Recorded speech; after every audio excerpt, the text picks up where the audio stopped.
Of course, it's not always sunshine and rainbows out there in the water. Sometimes dark storm clouds are going to roll in and, well, things are just not going to quite go your way. Just like some of the things we'll see in this week's episode of Boating News of the Week. Our first story to make the boating news this week is going to take us over to the mighty Mississippi River, or what we should say was once the mighty Mississippi River, as it's hitting near record low water levels, which is uncovering some hidden treasures along its banks. Such as the one we're about to visit here. As the water levels receded, all of a sudden an old river casino boat emerged from the muddy water. The vessel is the Diamond Lady, and it took its maiden voyage back in the 90s. It was operated as a floating casino for years, but later it was taken out of commission in favor of a larger vessel. The Diamond Lady was then moved to Riverside Park Marina by its owners at the time. The vessel stayed there until 2021, when all of a sudden the vessel was taken by the mighty Mississippi River and several harsh winter storms that rolled through the area, causing the vessel to sink at its location. And it's remained there underwater until just recently.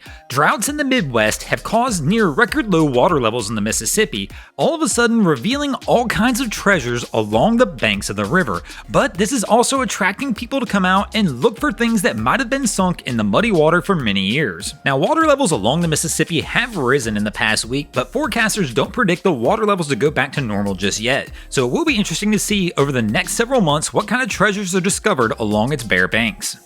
Our next story to make the boating news this week is kind of an interesting one. Everybody loves Shark Week on Discovery Channel. Well, we're going to do our own version of Shark Week as we've had several viral clips over the past week involving sharks, including this one here from Juan Sharks and Ocean Ramsey. As she was about to step into the water to try and swim with some tiger sharks, one decided to come up to the surface and pay her a little bit of a close encounter. Now, of course, these crews are professionals. These guys deal with sharks on almost a daily basis, so this is not something too unusual for them. I mean, so much so that Ocean Ramsey decides she's still going to get in the water even after a shark came that close. For me, that would probably be a no-go. But this wasn't the only one this week, as Churchy's Charters had their own close encounter with a mako shark as well, that after they caught the mako shark on a line, the shark wound up giving them a little bit of an aerial show and somehow wound up jumping into the boat. Fortunately for this crew, it jumped into the bow. If it would have been in the stern of the vessel, things could have got ugly quick. But both these really were just crazy wild scenes. We call sharks nope fish. In other words, if I see them, there isn't any way in heck I'm getting in the water. And I couldn't imagine being in these situations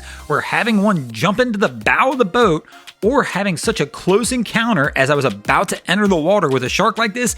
Man, it would be just a wild scene in my mind, probably enough to keep me out of the waters for quite some time. But both these crews did it like champs. Our next story to make the boating news this week is going to take us over to England, where this was the scene just a little over a week ago when the RNLI received a call that a luxury yacht had become stuck on a sandbar just outside of Sandbanks in Dorset.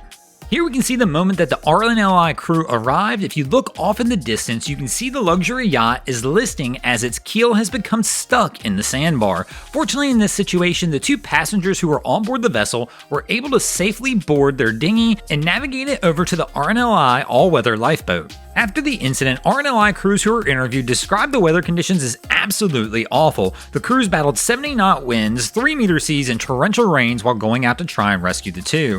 Fortunately, in this situation, everybody was okay, no injuries were reported. But this wasn't the only yacht that's found itself in trouble here recently. Was just a little over 2 weeks back. This was the scene about 700 miles off the coast of Ireland, where the sailing vessel seen in the images here became disabled. Fortunately, the vessel had an EPIRB on board and they were able to send a signal out, and the Royal Air Force actually sent 2 planes to the scene. Fortunately, in coordination with the Royal Air Force and a Good Samaritan vessel, they were able to save the sailor and get him back to shore safely. Thanks for watching, guys. I hope you enjoyed this week's episode of Boating News of the Week. If you ever see anything crazy happening out on your waterways, be sure to hit me up on Facebook or Instagram and let me know, and you might see your stories over here. Just like Von Manuel, Churchy's Charters, Juan Sharks, Ocean Ramsey, and Pablo Picasso did this week. And if you guys haven't already, go ahead and drop an anchor on the subscribe button here. If not, we're coming to steal your drain plug.